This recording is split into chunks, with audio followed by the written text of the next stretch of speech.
देखिए यहाँ पर टॉपिक है आपका इम्यूनिटी यानी कि प्रतिरक्षा। इसको क्या बोलते हैं? प्रतिरक्षा। क्लियर है? अब देखो, रक्षा करना, प्रति ऐसे सेंस लगा लो बाहर से, ठीक है? जैसे ये इम्यूनिटी सिस्टम होता है, इम्यूनिटी पावर होती है, प्रतिरोधक क्षमता होता है ना, या प्रतिरोधक तंत्र होता है। तो पहले तो ये समझना है ये चीज होता क्या है। देखो इसको थोड़ा ऐसे कहानी से समझो। जैसे कोई भी जीव है, ठीक है, चाहे वो जीव ह्यूमन लिविंग्स हो या एनिमल्स हो या प्लांट्स हो, मैटर नहीं करता है, कोई भी जीव है। अब ये जीव कहीं ना कहीं या तो बैक्टीरियाज के संपर्क में आएगा या जो है वायरस के संपर्क में आएगा, क्लियर है, या जो है डिफरेंट टाइप के माइक्रोब्स के संपर्क में आते रहते हैं, है ना। माइक्रोब्स मतलब होता है सूक्ष्म जीव। किसी भी जीव का शरीर, चाहे वो मैटर नहीं करता है कि इंसान है, जानवर है या पौधा है, अगर उसके अंदर जीवन है, या इवन नॉन लिविंग थिंग्स में भी ये चीज होता है ना। ओवरऑल किसी भी जीव का शरीर वो कहीं ना कहीं विभिन्न प्रकार के बैक्टीरियाज, विभिन्न प्रकार के वायरस, विभिन्न प्रकार के कवक, परजीवी जंतु या माइक्रोब्स के संपर्क में आता रहता है। और जब माइक्रोब्स के संपर्क में आता रहता है तो ये बताओ, जब संपर्क में आता है तो ये भी तो पॉसिबिलिटी बनती है कि ये वायरस इस जीव के अंदर प्रवेश भी तो कर सकता है, या ये बैक्टीरिया इस जीव के अंदर प्रवेश कर सकता है, या जो भी माइक्रोब्स हैं, कवक हैं, जो भी कई सारे जीव हैं, ये इनके अंदर प्रवेश भी कर सकता है। तो जब किसी कारणवश, है ना, हमारे अंदर विभिन्न प्रकार के माइक्रोब्स जीव, ठीक, हमें हमारे अंदर प्रवेश कर जाते हैं, और प्रवेश करने के बाद ये अपने आप को मल्टीपल करने लगते हैं, यानी कि अपनी जनसंख्या ग्रोथ करने लगते हैं। और जब जनसंख्या ग्रोथ करने लगते हैं तो कहीं ना कहीं हमारे बॉडी की भी एक प्रोटेक्शन की नीड होती है। जैसे ऐसे समझो, अगर मेरा घर है, क्लियर है, घर में चोर या मान लो कोई भी इंटर कर सकता है ना। इंटर करने के बाद क्या हम लोग क्या करते हैं, घर से उसको बाहर निकालते हैं कि नहीं? या मान लो बहुत बड़ा घर है तो एक पहरेदार रखते हैं कि अगर कोई आ भी गया गलती से तो आपको क्या करना है, इसको मार के भगाना है। तो उससे सिंपल सा, बॉडी के भी अंदर जैसे ये सब प्रवेश कर गए तो यहाँ पर एक इम्यूनिटी पावर होती है ना, इम्यूनिटी पावर होती है, जिसे कहते हैं प्रतिरोधक क्षमता होती है हमारे शरीर में, जो कि प्रतिरोधक क्षमता के रूप में WBC या जो है लाइसोसोम, कई सारे ऐसे हैं जो कि इन सारे जीवों को, इन सबको शरीर से बाहर भगाने का काम करते हैं। यही वजह है कि जब बच्चे बहुत ज्यादा बीमार होते हैं, क्योंकि बच्चे के अंदर बैक्टीरिया आया। जैसे निमोनिया किससे होता है, बैक्टीरिया से होता है या वायरस से होता है, बताइए? बैक्टीरिया। निमोनिया बैक्टीरिया से होता है, और निमोनिया सबसे ज्यादा होता है किसमें होता है? बच्चों में होता है। अब बच्चों की क्या है, इम्यूनिटी पावर कमजोर होती है, तो बैक्टीरिया आया और उसके अंदर इंटर कर गया। बड़ों को रोग कम होता है क्योंकि उनकी इम्यूनिटी पावर क्या होता है, अच्छी होती है।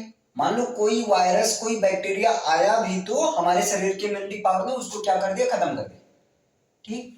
अब यहां से दो क्वेश्चन, एक क्वेश्चन तो अपने आप तैयार हो गया कि ऐसे, है ना, ऐसे जीव जो कि हमारे शरीर में पहुंचकर हमें बीमार कर देते हैं, इनको कहते हैं पैथोजेंस। इनको क्या कहते हैं? पैथोजेंस कहते हैं, यानी कि रोगजनक कहते हैं। ये पहला आपका बना। पैथोजेंस का काम क्या होता है? ये बीमार करना, यानी कि पैथोजेंस मतलब समझिए कि पैथोजेंस मतलब रोग को, अरे भाई रोगजनक, रोग को ले जाने वाले, ठीक। ये पैथोजेंस के रूप में वायरस भी हो सकता है, मक्खी भी हो सकता है ना, हवा भी हो सकता है, कुछ भी हो सकता है पैथोजेंस। कुल मिलाकर पैथोजेंस क्या है? पैथोजेंस वो होता है जो कि हमारे शरीर में पहुंचकर हमें क्या कर देते हैं, बीमार कर देते हैं। क्लियर है? अच्छा, पैथोजेंस होता है। और दूसरा नंबर, यहीं से एक टर्म और आता है, पैथोलॉजी, ठीक है। तो एक्चुअली पैथोलॉजी की बात करें तो ये बना है पैथोज और लॉगस से बना है। पैथोज मीन्स होता है रोग, पैथोजेंस है ना, या रोग पैदा बीमारी। लॉगस मीन्स होता है अध्ययन करना। तो जो पैथोलॉजी होता है वहां पर विभिन्न प्रकार के रोगों का अध्ययन किया जाता है। क्लियर है? और ये भी देखा जाता है इनको कौन से पैथोजेंस इंटर हुआ है, जैसे वायरस का पैथोजेंस है या बैक्टीरिया का है, क्या है, तो ये होता है पैथोलॉजी होता है। आप देखे होंगे कई जगह हर जगह लिखा रहता है पैथोलॉजी सेंटर, तो पैथोलॉजी उसको हिंदी में लिखा रहता है ऐसे पैथोलॉजी या पैथोलॉजी, इस तरह से पैथोलॉजी सेंटर का मतलब होता है यहाँ पर पैथोलॉजी सेंटर में जनरली यही होता है कि आपका ब्लड का सैंपल ले लेंगे और उस ब्लड के सैंपल की टेस्टिंग होगी, उसके बाद में वहां पर जो भी आपको रोग है सारे रोग का स्टडी किया जाता है और उन सबको बताया जाता है। क्लियर है? तो ये होता है आपका पैथोलॉजी। अच्छा, दो टर्म समझ में आया, एक तो पैथोजेंस मतलब रोगजनक, रोग फैलाने वाले वाहक, है ना, और दूसरा पैथोलॉजी मतलब जहां पर रोगों का अध्ययन किया जाता है। पैथोलॉजी का मतलब क्या हुआ, रोगों का अध्ययन करना। क्लियर है? अब देखो ये आया इम्यूनिटी, ये आया इम्यूनिटी। तो इम्यूनिटी क्या होती है ये भी यहां समझना है। तो देखो इम्यूनिटी एक प्रकार की, ये जो शरीर के अंदर पैथोजेंस प्रवेश कर रहे हैं, शरीर के अंदर पैथोजेंस को निष्क्रिय कर देना, है ना, शरीर के अंदर पैथोजेंस के रूप में वायरस, बैक्टीरिया, कवक आदि विभिन्न प्रकार के जीवों को क्या कर देना, निष्क्रिय कर देना या खत्म कर देना, इस क्षमता को कहा जाता है इम्यूनिटी, यानी कि प्रतिरक्षा क्षमता कहते हैं। क्लियर है? तो हम इसको ऐसे बोल सकते हैं, शरीर में सभी प्रकार के रोग जनकों, चाहे वो बैक्टीरिया हो, चाहे वायरस हो, चाहे वो कवक हो या जो है प्रोटोजुअन्स हो, ठीक है, कोई भी माइक्रोब्स हो, उन सबको और उन सबके द्वारा जो भी विषैले पदार्थ बनते हैं, है ना, उन सबको और उनके विषैले पदार्थ का विषैले पदार्थ से जो भी दुष्प्रभाव रिजल्ट निकलते हैं उन सबको क्या कर देना, पूरी तरह से निष्क्रिय कर देना अथवा उनको खत्म कर देना ही क्या कहलाता है, प्रतिरक्षा कहलाता है, या इसको आप प्रतिरोधक क्षमता भी बोल सकते हो। क्लियर है? और हाँ एक चीज और है, इनका अध्ययन यानी कि ऐसा विज्ञान जिसमें हम पूरा इम्यूनिटी का ही अध्ययन करते हैं उसे कहते हैं इम्यूनोलॉजी।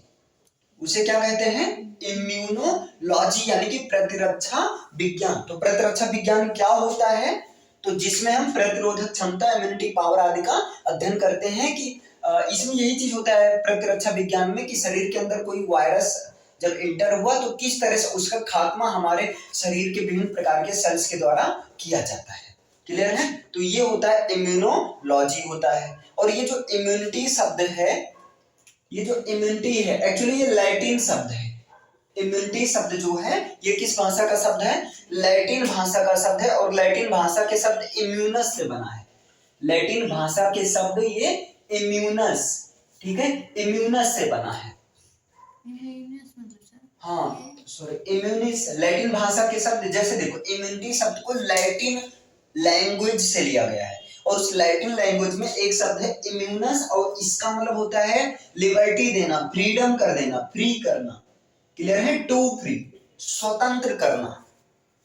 इम्यूनस का मतलब क्या होता है, स्वतंत्र करना। तो हमारे शरीर में क्या स्वतंत्र करता है, हमको रोग, हमारे शरीर में आए हुए रोग जनकों को मारकर हमें बीमार होने से बचाता है, एक तरह से ही स्वतंत्र करता है ना। अब इसके जनक कौन कहलाते हैं, तो इसके जनक है एमिल वॉन बेरिंग। कौन है?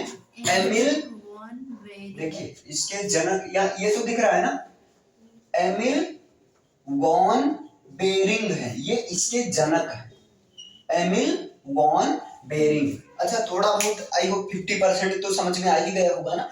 50% चीजें अभी मैं पॉइंट वाइज सबको लिखवा दूंगा तो 100 हो जाएगा। चलिए लिखिए, पहला लिखिए पैथोजेंस, रोग जनक। हाँ हाँ लिखते चलिए, लिखते इसी में लिखते चलिए, पैथोजेंस यानी कि रोग जनक। हाँ बिल्कुल, पैथोजेंस रोग जनक। ये प्रतिरक्षा हाँ। का हेडिंग डाले हो ना? नहीं अभी पहले ये लिख लीजिए छोटे छोटे पॉइंट। पैथोजेंस यानी कि रोग जनक।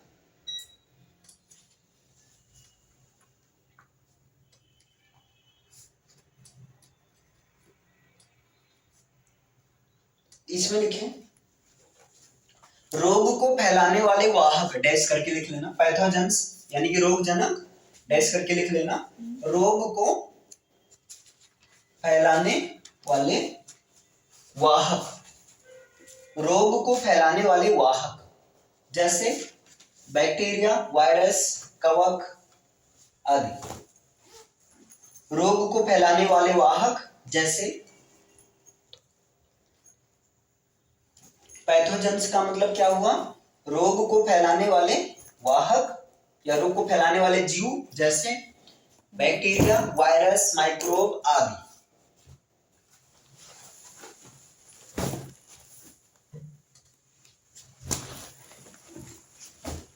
इतना समझे। अच्छा, दूसरा लिखिएगा पैथोलॉजी, ऐसे इसको लिख लीजिएगा पैथोलॉजी, यही ब्रैकेट में कर दीजिएगा, ग्रीक शब्द है, ग्रीक वर्ड है। दूसरा लिखिएगा पैथोलॉजी, बस माइक्रोब के बाद खत्म। हाँ, माइक्रोब आदि कर देना। माइक्रोब मतलब समझ रहे हैं, सूक्ष्म जीव में कवक आदि या कई सारे जंतु, इसमें मक्खी, ये सारी चीजें भी हो सकती हैं। अच्छा, पैथोलॉजी लिखिएगा। पैथोलॉजी में इंग्लिश, यह ब्रैकेट में ग्रीक शब्द, पैथोलॉजी जो है ग्रीक भाषा का शब्द है और इसमें ऐसे बनाकर दो लिख लीजिएगा, पैथोज धन लॉगस, ये दो शब्द से बना है।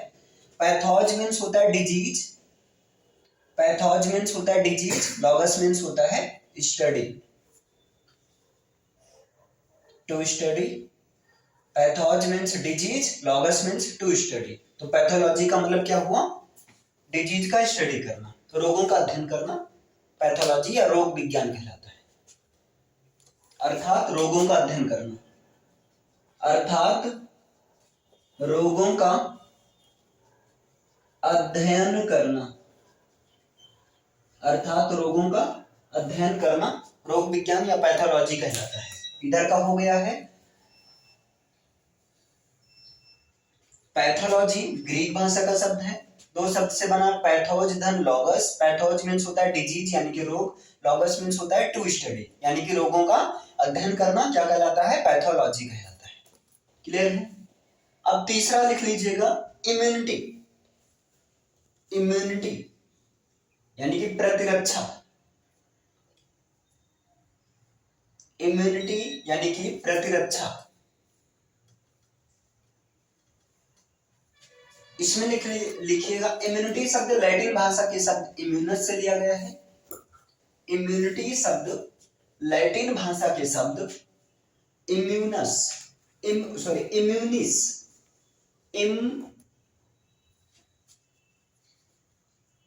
इम्यूनिस, लैटिन भाषा के शब्द इम्यूनिस से लिया गया है, जिसका अर्थ होता है स्वतंत्र करना,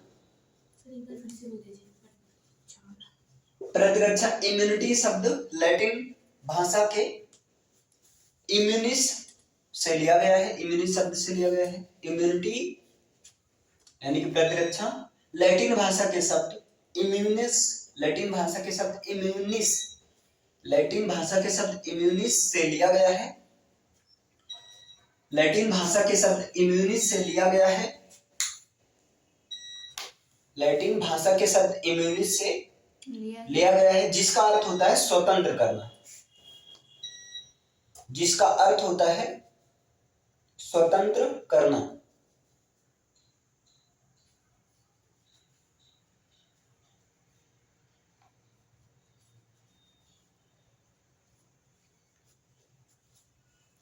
अब देखो यहां पर होता क्या है, जब हमारे शरीर में, है ना, जब हमारे शरीर में रोग जनक, जब हमारे, ऐसे समझो ये हमारा हो गया शरीर, क्लियर है। मान लो शरीर में कौन इंटर किया, पैथोजेंस, रोग जनक। जब पैथोजेंस इंटर किया तो विभिन्न प्रकार के, कहीं ना कहीं पैथोजेंस के साथ में हो सकता है, देखो एक तो पैथोजेंस बैक्टीरिया, वायरस, ये सब डायरेक्टली इंटर हो गए, और एक हो गई गंदगी। क्लियर है। एक क्या हुई, गंदगी हुई, यानी कि पैथोजेंस या विभिन्न प्रकार के विषैले पदार्थ जो कि हमारे शरीर में कहीं ना कहीं से प्रवेश कर जाते हैं।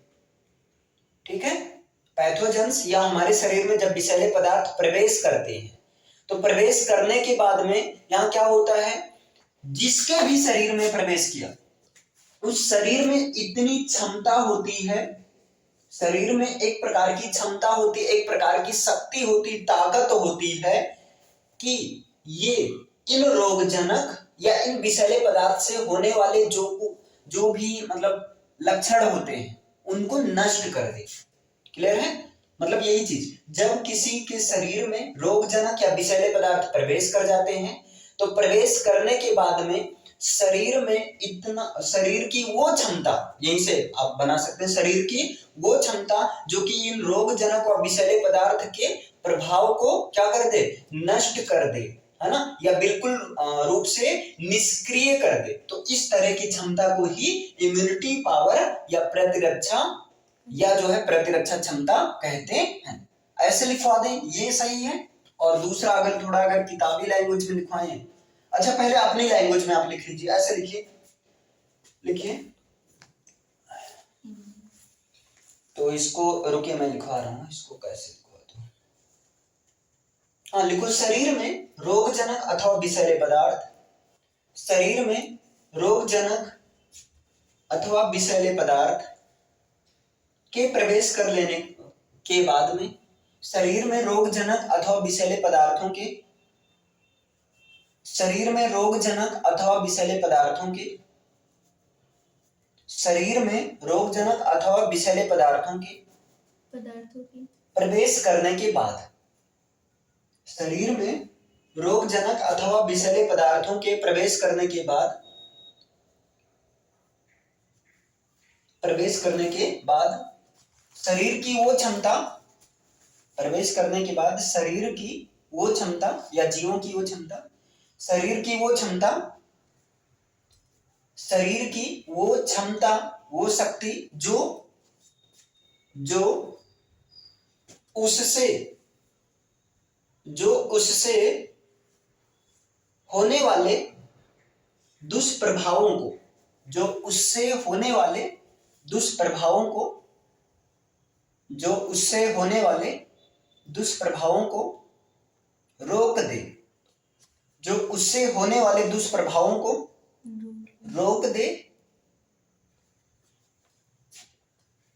है ना, प्रतिरक्षा कहलाती है। उससे होने वाले दुष्प्रभावों को रोक दे, प्रतिरक्षा कहलाती है, या इसको प्रतिरोधक क्षमता भी, प्रतिरक्षा या प्रतिरोधक क्षमता कहलाती है। रोक दे, प्रतिरक्षा या प्रतिरोधक क्षमता कहलाती है। समझ पाए इतना? अच्छा दूसरा किताबी लैंग्वेज में थोड़ा सा देख लीजिए।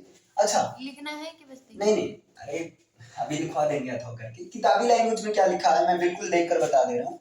इसमें है कि शरीर में सभी प्रकार के रोग जनकों और उनके विषैले पदार्थों का दुष्प्रभाव का प्रतिरोध करना। प्रतिरोध का मतलब होता है एक तरह से विरोध करना, ठीक, प्रतिरोध करके समस्थैतिकता बनाए रखना। ठीक है, यहाँ पर एक वर्ड का यूज हुआ है, समस्थैतिकता बनाए रखना। इसका मतलब क्या होता है सर? इसका मतलब शरीर को एक तरह से बैलेंस बनाए रखना, ना शरीर रोगों की ओर जाए, है ना, इस तरह से मतलब शरीर को मेंटेन बनाए रखना की क्षमता जो होती है शरीर की प्रतिरक्षा या प्रतिरोधक क्षमता कहलाती है। लिख लीजिए अथवा करके, किताब वाला लिख लीजिए, अथवा शरीर में सभी प्रकार के रोग जनकों, अथवा लाइन चेंज करके, शरीर में सभी प्रकार के रोग जनकों, अथवा शरीर में सभी प्रकार के रोग जनकों और उनके विषैले पदार्थों के दुष्प्रभाव, अथवा शरीर में सभी प्रकार के रोग जनकों और उनके विषैले पदार्थों के दुष्प्रभाव का प्रतिरोध करके, शरीर में सभी प्रकार के रोग जनकों और उनके विषैले पदार्थों के दुष्प्रभाव का, विषैले पदार्थों के दुष्प्रभाव का प्रतिरोध करके समस्थैतिकता, प्रतिरोध करके लिखेगा समस्थैतिकता, जिसको इंग्लिश में कहते हैं होमियोस्टेसिस।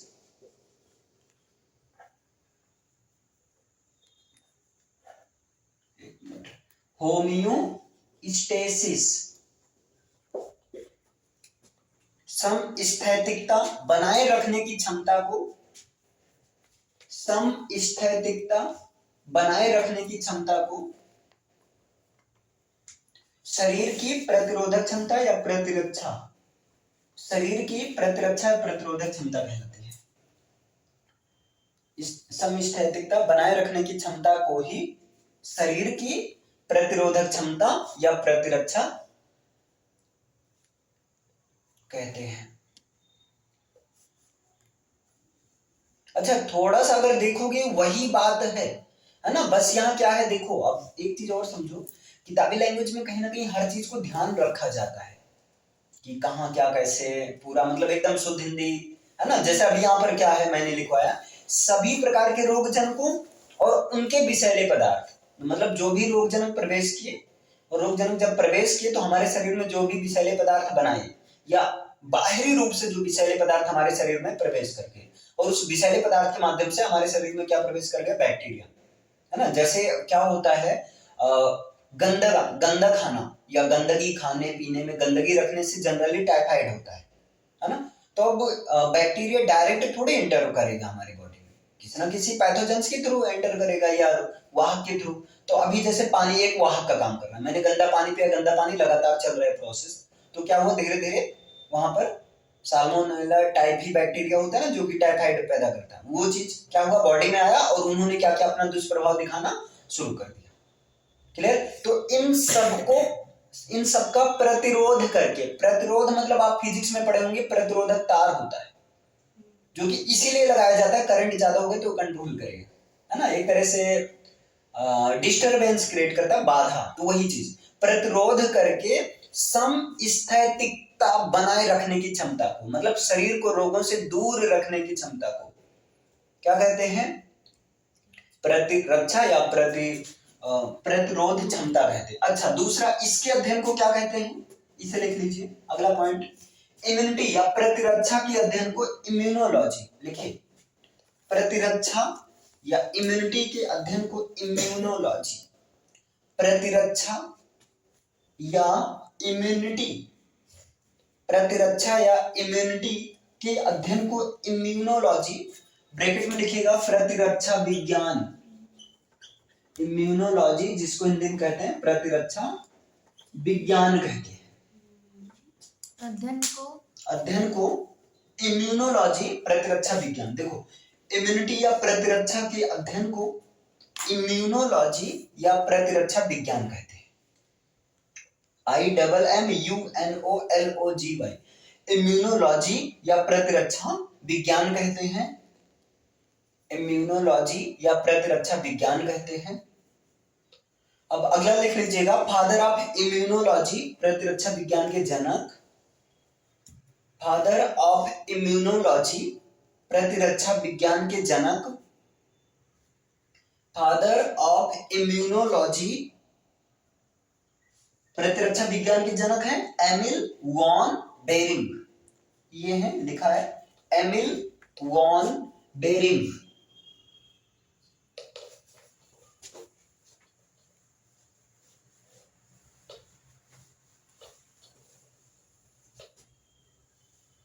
अब देखो यहां पर होता क्या है, यहीं पर एक चीज और ऐड हो जाता है, जैसे इम्यूनिटी है और यहां पर आ जाता है सिस्टम, इम्यूनिटी सिस्टम। जैसे आप देखे थे रिस्पिरेटरी सिस्टम होता है, डाइजेशन सिस्टम होता है, डाइजेशन सिस्टम ही तो है, डाइजेस्टिव सिस्टम होता है। चलो ठीक है, इस तरह से वैसे यहां भी क्या आ गया आपका इम्यूनिटी सिस्टम। क्लियर है, या इसको आप बोल सकते हो इम्यून सिस्टम, चाहे आप इम्यूनिटी सिस्टम बोलो और चाहे क्या बोलो, अरे क्या लिखे यार, इम्यून सिस्टम बोलो। क्लियर है, तो अभी ये समझना कि इम्यून सिस्टम होता क्या है। तो देखो, अब यहां पर देखो, ये तो पता चल गया कि इम्यून यानी कि इम्यूनिटी का काम है कि बॉडी को रोगों से रक्षा करना, रक्षा करने की क्षमता। क्लियर, अब यहां सिस्टम लग गया, सिस्टम मतलब होता है तंत्र, सिस्टम मतलब क्या होता है, तंत्र। तो इस इम्यूनिटी के लिए बॉडी को रोगों से बचाकर रखने के लिए कुछ ऑर्गेन्स होते हैं, कुछ होते हैं अंग होते हैं जो कि एक सिस्टम के रूप में काम करते हैं। तो उसी को क्या कह दिया जाता है, प्रतिरक्षा तंत्र कह दिया जाता है। इसको ऐसे समझो, जैसे आप देखे थे डाइजेस्टिव सिस्टम देखे थे, भोजन को पचाने के लिए जितने भी ऑर्गन्स, हमारे बॉडी के ऑर्गन्स जो काम करते हैं एक तंत्र, एक सिस्टम के रूप में, एक ग्रुप के रूप में, उन्हीं सबको ओवरऑल क्या कहता है, क्या कहा जाता है, डाइजेस्टिव सिस्टम। अरे वहां समझो, यहाँ तो प्रतिरक्षा भी पढ़ेंगे, है ना। सेम इसी तरह से होता है। जैसे आप देखे थे रिप्रोडक्शन सिस्टम, रिप्रोडक्शन सिस्टम में मेल रिप्रोडक्शन सिस्टम और फीमेल रिप्रोडक्शन सिस्टम। तो आपने देखा था मेल रिप्रोडक्शन सिस्टम में, वहां पर आपने ये देखा था मेल में रिप्रोडक्शन के लिए जो भी ऑर्गन्स, है ना, और स्पेशली जो ऑर्गन्स रिप्रोडक्शन के लिए यूज किए जाते थे, उन्हीं का पूरा स्ट्रक्चर, उन्हीं के बारे में आपने पूरा समझा था। तो सेम यहाँ पर, यानी कि किसके, इम्यून सिस्टम का मतलब प्रतिरक्षा तंत्र होता है। और इसमें क्या, हमारे शरीर में प्रतिरक्षा के लिए, हमारे शरीर में, हमारे शरीर को रोगों से बचाए रखने की क्षमता को बनाए रखने के लिए, है ना, एक विशेष प्रकार के तंत्रों का, एक विशेष प्रकार के अंगों का समूह होता है ना, या एक विशेष प्रकार का तंत्र पाया जाता है, जिसको क्या कहा जाता है, प्रतिरक्षा तंत्र कहते हैं। प्रतिरक्षा तंत्र में वो उन सारे अंगों को शामिल किया जाता है जो कहीं ना कहीं शरीर को सूक्ष्म जीवों से, या जो है शरीर को विषैले पदार्थों से, ठीक, लड़ने की क्षमता प्रदान करने में क्या करते हैं, सहायता करते हैं। ठीक है, समझ पाए? तो लिख लीजिए इसे, लिखिए। हमारे शरीर में प्रतिरक्षा के लिए एक विशेष प्रकार का तंत्र पाया जाता है, जिसे प्रतिरक्षा तंत्र कहते हैं। हमारे शरीर में प्रतिरक्षा के लिए एक विशेष प्रकार का तंत्र पाया जाता है। हमारे शरीर में प्रतिरक्षा के लिए एक विशेष प्रकार का तंत्र पाया जाता है, जिसे प्रतिरक्षा तंत्र कहते हैं। हमारे शरीर में एक विशेष प्रकार का, प्रतिरक्षा के लिए एक विशेष प्रकार का तंत्र पाया जाता है, जिसे प्रतिरक्षा तंत्र कहते हैं। अब दूसरा पॉइंट कर लिखिएगा, इस प्रतिरक्षा तंत्र में उन सभी अंगों या कोशिकाओं को शामिल किया जाता है। प्रतिरक्षा तंत्र में उन सभी अंगों अथवा कोशिकाओं को शामिल किया जाता है। प्रतिरक्षा तंत्र में उन सभी अंगों अथवा कोशिकाओं को शामिल किया जाता है जो शरीर को, प्रतिरक्षा तंत्र में उन सभी अंगों अथवा कोशिकाओं को शामिल किया जाता है जो शरीर को सूक्ष्म जीवों अथवा बाहरी पदार्थों के प्रति सुरक्षा प्रदान करती है, जो शरीर को सूक्ष्म जीवों और बाहरी पदार्थों के प्रति सुरक्षा प्रदान करती है। छोटा तो नहीं, देखो एक बार रिपीट कर दे रहा हूं। प्रतिरक्षा तंत्र में उन सभी अंगों अथवा कोशिकाओं को शामिल किया जाता है जो शरीर को सूक्ष्म जीवों अथवा बाहरी पदार्थों के प्रति सुरक्षा प्रदान करती है।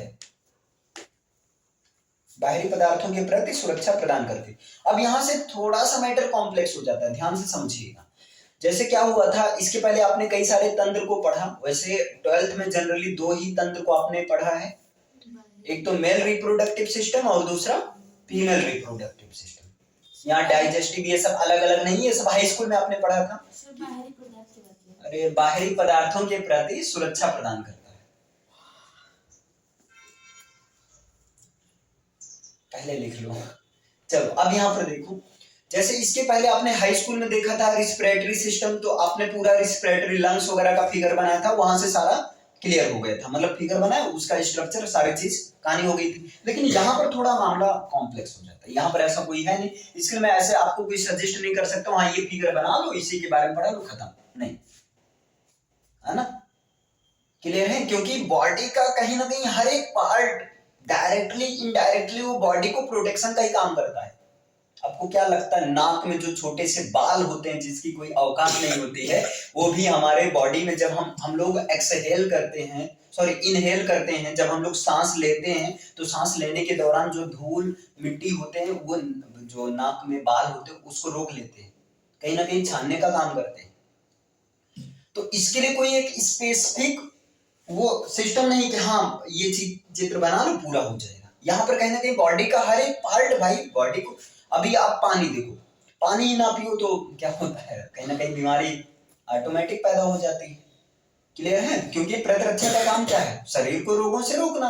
अब देखो कई सारे लोग क्या कहते हैं कि शरीर को अगर रोगों से मतलब शरीर को चुस्त पुस्त और फुर्त बनाकर रखना है या हेल्थ हेल्थ बनाकर रखना है तो उस सिचुएशन में क्या करना चाहिए? सुबह उठकर पानी पीना चाहिए। सुबह उठकर पानी क्यों पीना चाहिए, कभी आपने सोचा? सुबह उठकर पानी इसलिए पीना चाहिए क्योंकि सुबह उठकर जब हम लोग पानी पीते हैं तो हमारे मुंह में लार होता है, सैलाइवा जिसे कहते हैं, और उसका नेचर होता है बेसिक, यानी कि क्षारीय होता है, और पेट में जो HCl है वो अम्लीय है। क्लियर है? तो जब पानी पिएंगे तो पानी के साथ में क्षार हमारे बॉडी के अंदर पेट में पहुंचेगा और वहां पर जो एसिडिटी बनी रहेगी उनसे रिएक्शन करेगा, क्रिया करेगा, और जब अम्ल और क्षार रिएक्शन करते हैं तो वहां पर क्या होता है? न्यूट्रलाइज हो जाते हैं, उदासीन हो जाते हैं। तो ये कई सारे रीजन होते हैं। समझ पाए ना? ऐसे तो एक तरह से ये भी तो भाई बॉडी को रोगों से बचाने का काम कर रहे हैं। तो इसके लिए कौन से तंत्र का आप किसको पढ़ोगे? जीव का? नहीं, ऐसा तो है नहीं। तो चलो अभी इसलिए मैं यहाँ कोई फिगर सजेस्ट नहीं कर रहा हूँ, बाकी सब में सजेस्ट किया ही जाता है, आपको पता ही। यहाँ पर ये देखते हैं ये कितने टाइप का होता है। प्रतिरक्षा तंत्र ये होता है जनरली 2 टाइप का होता है ना? एक तो होता है स्पेसिफिक इम्यूनिटी और एक होता है नॉन स्पेसिफिक इम्यूनिटी। इसे लिख लीजिए ऐसे, 2 कॉलम बनाकर ऐसे लिख लीजिएगा। एक होता है स्पेसिफिक इम्यूनिटी और एक लिखिएगा नॉन स्पेसिफिक इम्यूनिटी। विशिष्ट प्रतिरक्षा और दूसरा अविशिष्ट प्रतिरक्षा। विशिष्ट प्रतिरक्षा और एक होती है नॉन है तो अविशिष्ट। अविशिष्ट प्रतिरक्षा यानी कि प्रतिरक्षा कितने टाइप का होता है? 2 टाइप का होता है, विशिष्ट और नॉन विशिष्ट।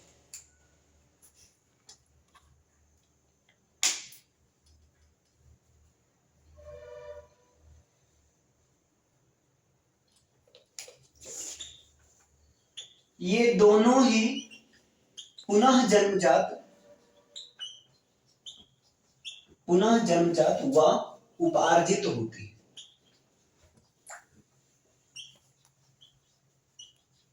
ऐसे लिख लीजिएगा नीचे करके।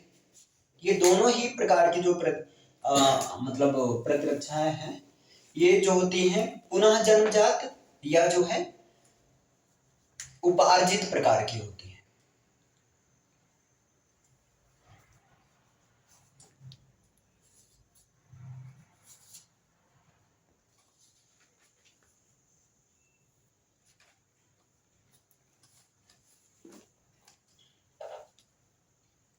चलो अभी इस पर आते हैं, लेकिन इसके पहले यहाँ कुछ चीजें समझना।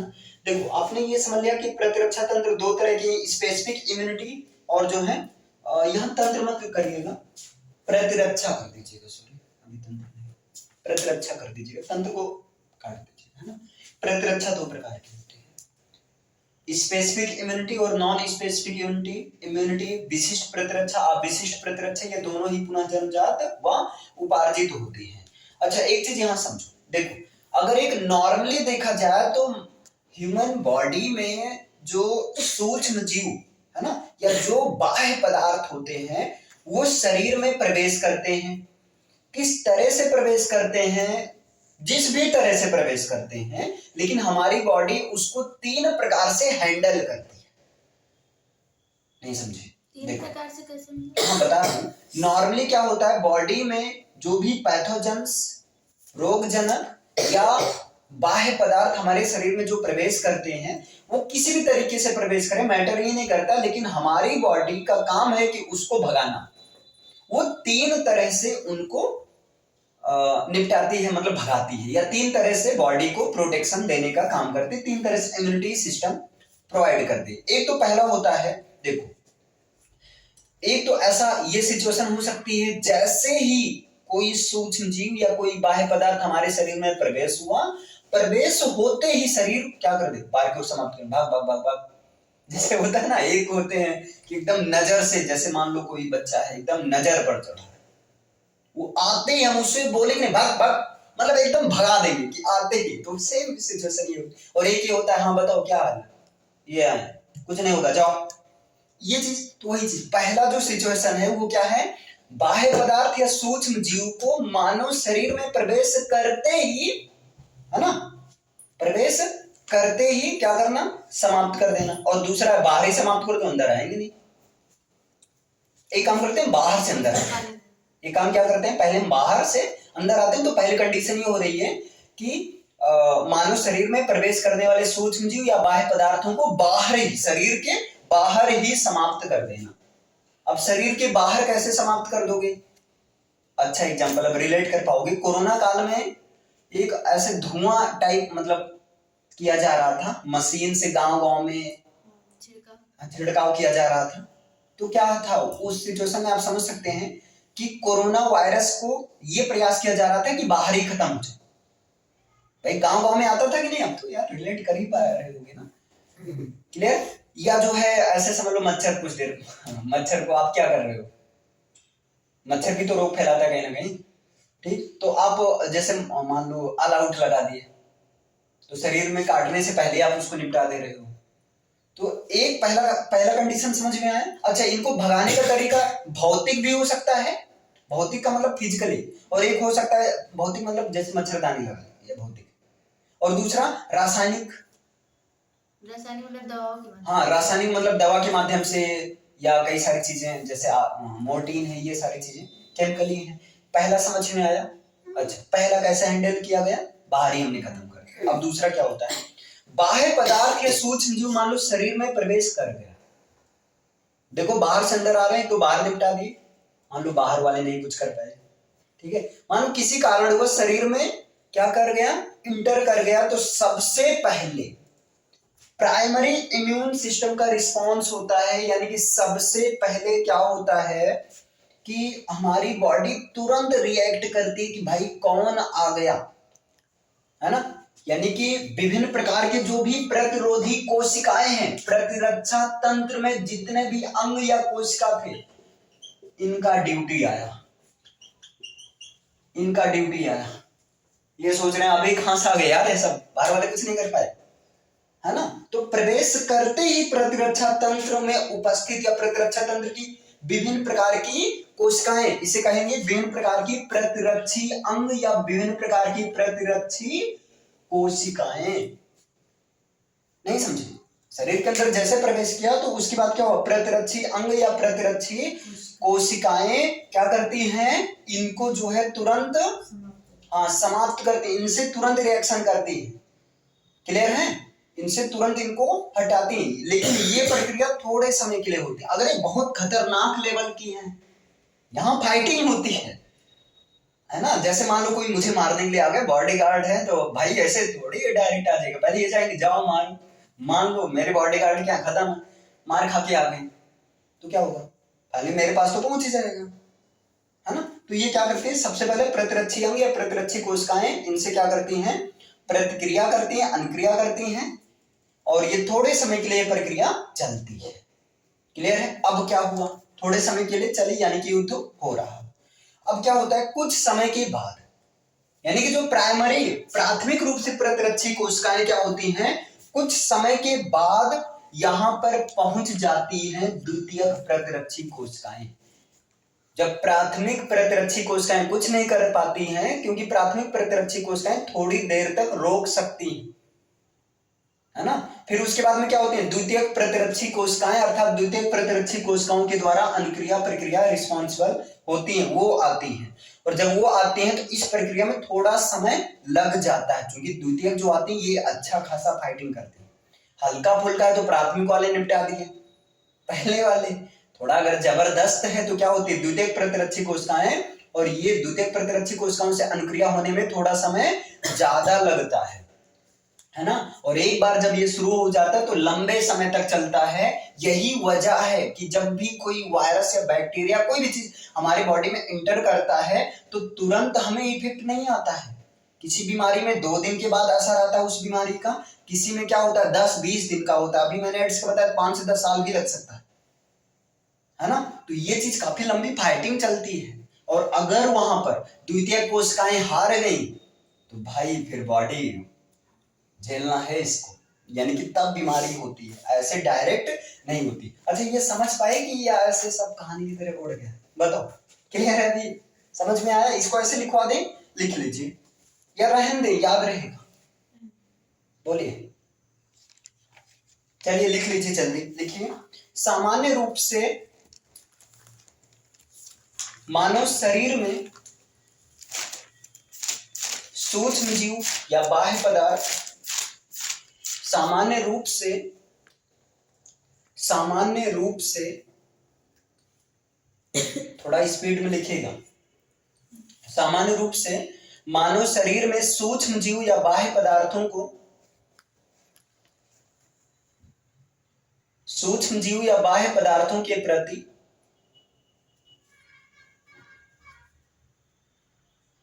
सूक्ष्म जीव या बाह्य पदार्थों के प्रति 3 सुरक्षा पद्धति का प्रयोग होता है। 3 प्रोटेक्शन सिस्टम का प्रयोग होता है। 3 सुरक्षा पद्धति का प्रयोग होता है या 3 सुरक्षा प्रणालियों का प्रयोग होता है। नंबर 1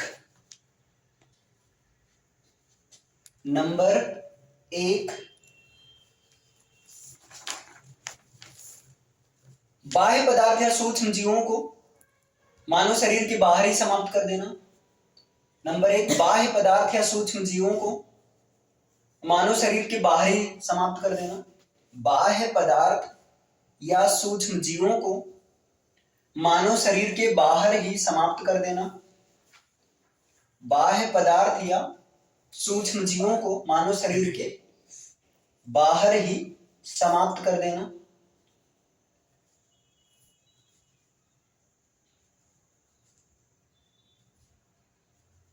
दूसरा, बाह्य पदार्थ या सूक्ष्म जीव का शरीर में प्रवेश कर लेने के फलस्वरूप बाह्य पदार्थ या सूक्ष्म जीवों का शरीर में प्रवेश कर लेने के फलस्वरूप बाह्य पदार्थ या सूक्ष्म जीवों का शरीर में प्रवेश कर लेने के फलस्वरूप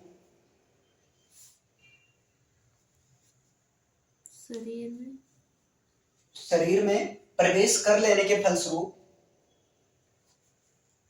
विभिन्न प्रतिरक्षी कोशिकाओं द्वारा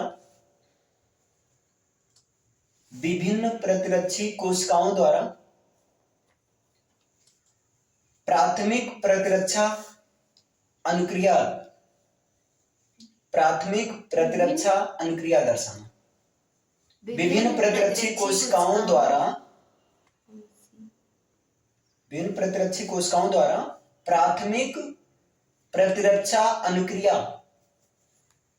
प्राथमिक प्रतिरक्षा अनुक्रिया दर्शाना, मतलब प्राइमरी इम्यून रिस्पॉन्स दिखाना या दर्शाना।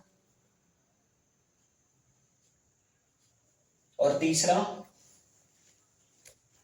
प्राथमिक प्रतिरक्षा अनुक्रिया के कुछ समय बाद